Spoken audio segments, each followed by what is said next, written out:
Hola Itzia.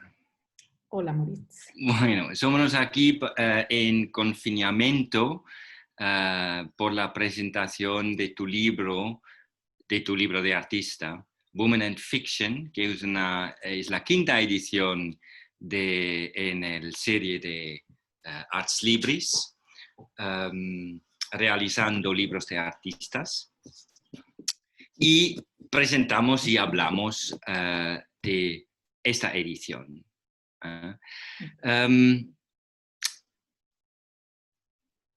Women and Fiction es en efecto, si yo entiendo bien, tiene la base en una performance vocal que se después ha reformateado en una obra, en una serigrafía en papel, y ahora existe como libro. Se ha reformateado ahora en un libro otra vez. La base de este libro es un fragmento de la novela, digamos, de Virginia Woolf, A Room of One's Own, en español, escrito en español, Una habitación propia. Tú puedes un poco dejar un contexto, por qué has elegido este texto o qué es la historia de coger este texto y por qué has decidido hacer un libro de artista con este texto, Olavis. Ok. A ver. En realidad fue una invitación que me hicieron desde Consoni, con los que había colaborado antes, para hacer una performance para celebrar digamos, los 16 años de la existencia de Consoni, que es un espacio de arte alternativo en Bilbao. Y me propuse, lo que ellos hacían era, iban a celebrar este asunto, estos 16 años de trabajo, con la traducción al euskera de esta pieza, de esta obra de Virginia Woolf, Una habitación propia. Y lo que habían organizado es una lectura que duraba todo el día, de un montón de gente leyendo este trabajo, digamos. Lo podías leer en cualquier idioma que quisieras, el fragmento que te diera la gana. Y a mí me invitaron a hacer una performance a final de la tarde, ya cuando se pasaba, digamos, el evento de Consoni a un club donde íbamos a celebrar una fiesta, empezando con mi performance. Y bueno, yo la verdad es que estaba enferma, no tenía mucha idea tampoco de qué podía hacer como para ello. Tampoco había trabajado, me daba un poco de vértigo trabajar con el libro, porque trabajar con el infinito de palabras era algo que me parecía que justamente lo que producía era ficción, y no me sentía muy legitimada para trabajar dentro del ámbito de la ficción. Entonces, no sabía muy bien cómo encarar el trabajo. Finalmente, lo que hice fue coger el principio del capítulo 2, que se abre con el escenario. Si tenéis la amabilidad de seguirme, ahora había cambiado, que era simplemente una alusión a que cambiábamos de espacio, ¿no? Era En el escenario, entonces. Eso es, en el escenario, ¿no? Es un fragmento que digamos, vi que me permitía muchas cosas. Tenía, por ejemplo, negaciones. Dice cosas como ahora en Oxford, no en Londres. Y eso, si vas restando, te permite tener primero una negación y después una afirmación, y termina con este título que hemos puesto.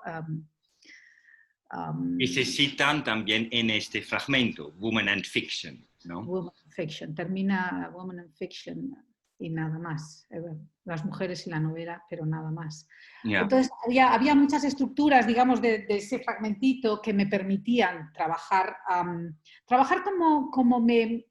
con las palabras como un material que hablase de cómo trabajan las palabras, de cómo se organizan, de cómo se relacionan, de cómo la ficción en realidad es una cuestión justamente de posición, de tono, de todo lo demás. Y lo que hice fue simplemente una resta, una repetición del fragmento en el que eliminaba la primera palabra cada vez, de manera que la primera frase, y de esta manera prácticamente todo el párrafo, se resignificaba, digamos, cambiaba de sentido. Ya.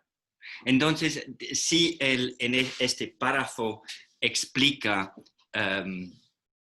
la situación de una habitación, en esta habitación hay una mesa, en esta mesa hay un papel con una nota, y la nota se lee Woman and Fiction, que es el título de tu libro, y concluye que hay nada más que esto. Entonces, la habitación, una mesa, una nota, un papel y nada más.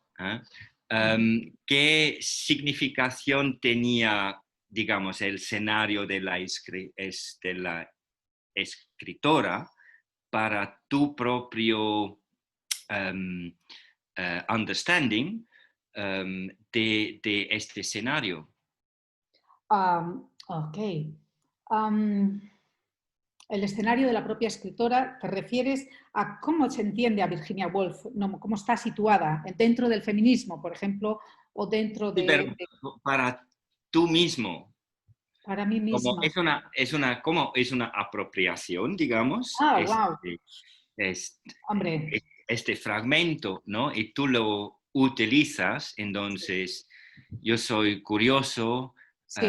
para saber bueno, qué es la fascinación, digamos, Dos cosas. justamente, dos cosas, ¿vale? Virginia Woolf para mí es una especie de monstruo, entonces es una osadía apropiarte de algo que Virginia Woolf haya hecho, ¿no?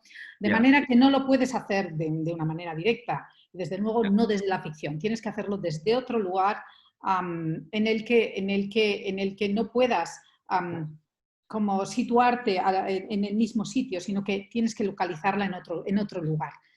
Sí. En mi caso es el de la performance, de la performance vocal. Y sí me atrevía digamos,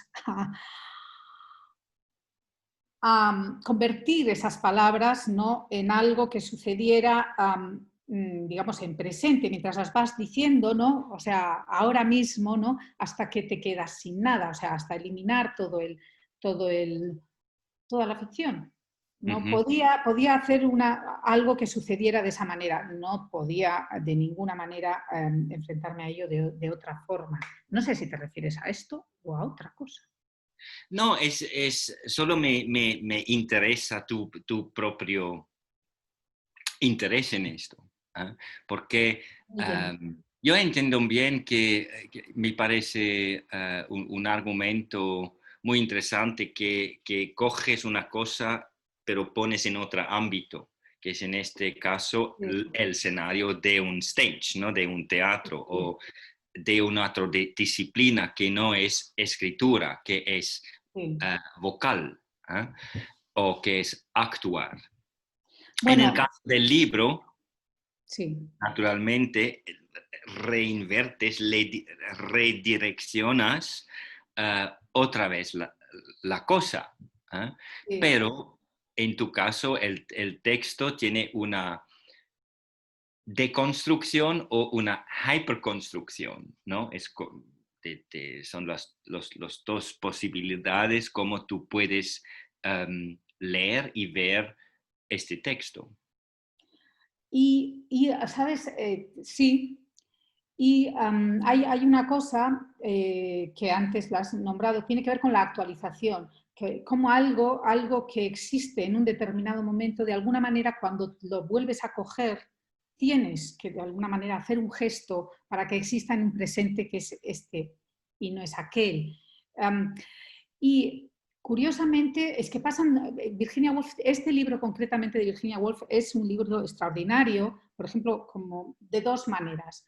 Una, porque Virginia Woolf es extraordinaria cómo relaciona las palabras, digamos, su comprensión de cómo el lenguaje de alguna manera construye no solo la ficción, sino también todo lo que te estás imaginando, ¿no? Es bastante particular. O sea, yo qué sé, cuando lees Orlando, por ejemplo, y te encuentras con que el personaje lleva 200 páginas, bueno, no, en un momento dado ha modificado su tiempo, el tiempo en que está viviendo o su sexo, ¿no?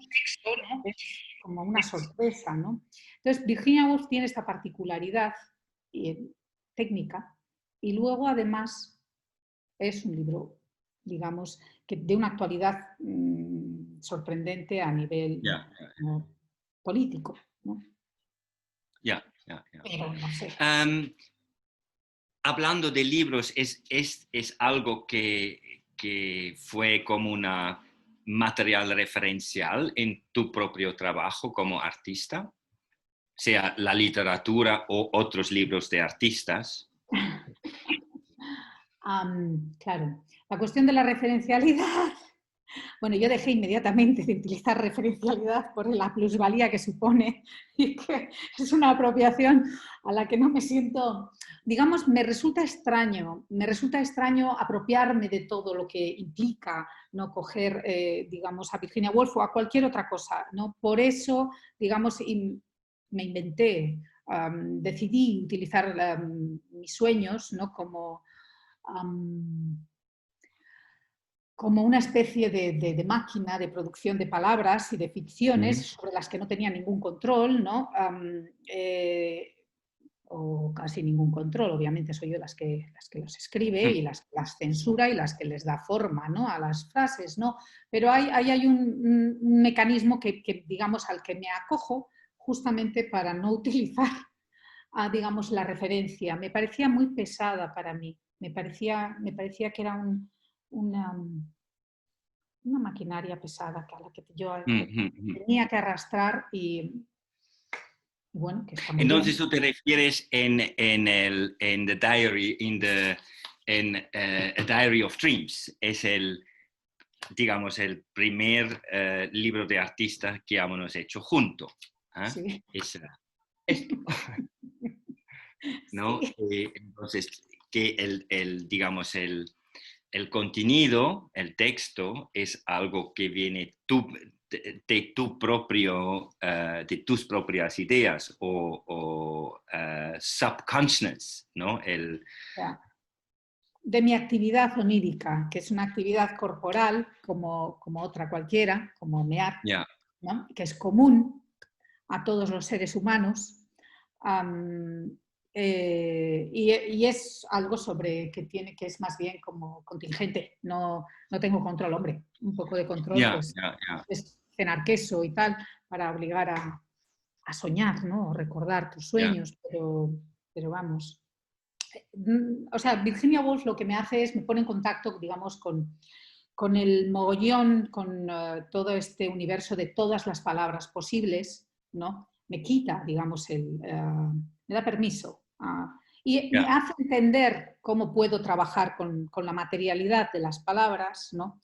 Y posteriormente lo que hago es quitarme, digamos, digamos la mochila de Virginia y de cualquier otra posibilidad de palabras. Pero por otra parte yo no soy una escritora y como no soy una escritora no escribo palabras y no escribo imágenes ni ficción, de manera que tengo que recurrir a otro, digamos, a otra...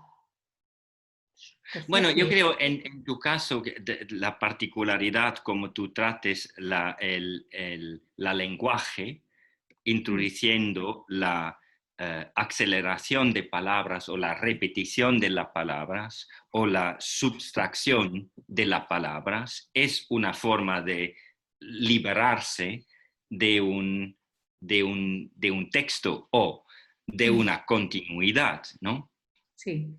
Sí, sabes, hay una cosa que me interesa de todo esto y es cuando tú escribes, normalmente el lenguaje escrito tiene un andamio, digo yo, o sea, que son los artículos, las comas, los puntos y apartes, es todo un andamio que hace que lo que estás escribiendo sea inteligible, ¿no? es distinto del andamio que utilizamos cuando hablamos, ¿no? Que nos podemos permitir gesticular, repetir, utilizar el tono. Son diferentes tipos de estructuras que les pertenecen de alguna forma, ¿no? Entonces, realmente ser capaz de deshacerlo, ¿no? Te permite primero dos cosas: hacer visible el andamio, la estructura, ¿no? Con todo lo que implica la estructura en general. Por ejemplo, en el caso del género es una cosa clarísima, pero hay muchos otros casos. O sea, se podría hablar de muchas otras cosas. Lo digo esto porque el lenguaje tiene implícitos todos estos elementos, ¿no? Situados en esa estructura que lo sostiene en diferentes sitios.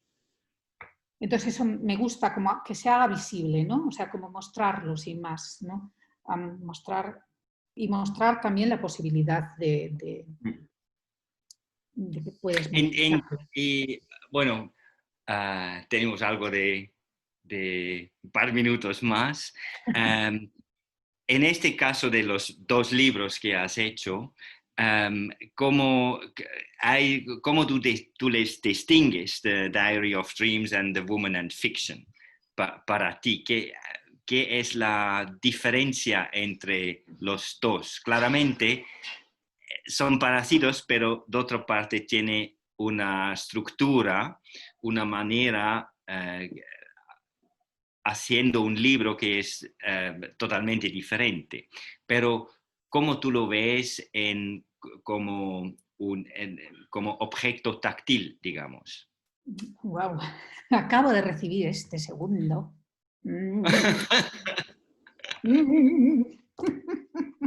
Acabo de recibirlo. Mira, me interesan ambos porque ambos dan cuenta de algo muy importante en el trabajo, y esto es más lo parecido que lo diferente. Y es realmente que cada vez que tú te enfrentas al texto, no tienes acceso al trabajo en concreto de Virginia Woolf, del capítulo 2, pero tienes acceso realmente a lo que significa estar con unas palabras que se fragmentan, que se repiten, que no te permiten el acceso a ese párrafo que tiene un sentido de alguna manera, ¿no? Esto sucede en ambos libros, sucede en ambos casos. La materialidad es distinta. No sé, todavía no sé. No sé, tengo que estar más tiempo con ello. ¿Sabes lo que sí me gusta? Me gusta que cada uno tenga un sitio, ¿no? Cada uno tenga un solo libro y que te permita acercarte a ese trabajo en particular. Y en mi caso me estoy como proyectando hacia el futuro en el sentido de pensar cómo podría hacer libros que fueran performables, ¿sabes? Que fueran las partituras. ¿Sabes? Eso, no solamente que fueran dar cuenta del suceso, sino que fuera para el próximo, ¿no? Si te quisiera decir a ti que, ok, next Woman and Fiction is gonna be yours. So do with this whatever you want. Entonces es como que le entiendes el libro su mismo como un escenario o una plataforma que se puede actuar en una manera diferente. Sí, también que entiendo cada libro como una pieza distinta, o sea, como una forma de vivir ese trabajo, o sea, de que está vivo en ese libro. No es una...